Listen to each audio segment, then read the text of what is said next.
Saudara, ada pasal-pasal dalam Alkitab yang sering dilewati bukan karena tidak penting, tetapi mungkin karena terlalu jujur, terlalu telanjang, terlalu dekat dengan luka manusia.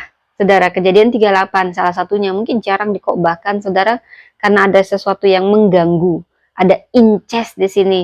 Dan ini sebenarnya muncul di tengah kisah Yusuf, tapi ada di tengah-tengahnya. Tapi di sini ada kisah yang rapi, yang heroik, yang penuh kemenangan. Saudara, tiba-tiba Alkitab berhenti dan membawa kita ke sebuah keluarga yang berantakan, relasi yang timpang, dan sistem yang tidak adil. Dan ada seorang perempuan yang tidak diberi suara, suaranya dibungkam, diperlakukan tidak adil, dimanfaatkan habis-habisan, disia-siakan, dan dibully. Saudara, namun justru disitulah pewahyuan Allah muncul, saudara.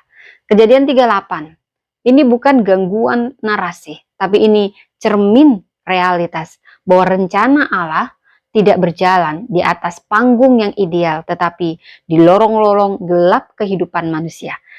Bisa kita katakan ini bukan tentang seks, bukan tentang skandal atau tipu daya, tapi sebenarnya tema besarnya apakah Allah melihat ketika keadilan runtuh?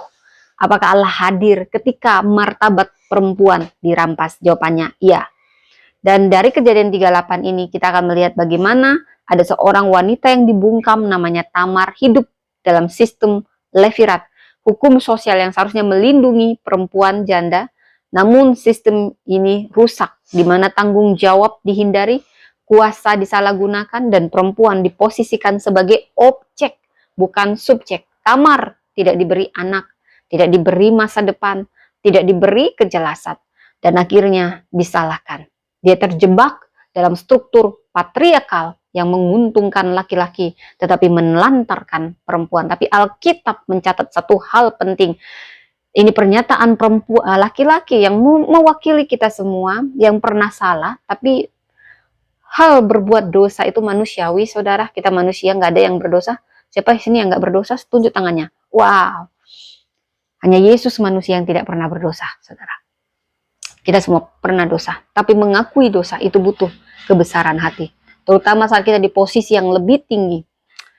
Tapi Yehuda membuktikan transformasinya. Inilah puncak transformasi Yehuda, yang juga membuat dia dikasihani.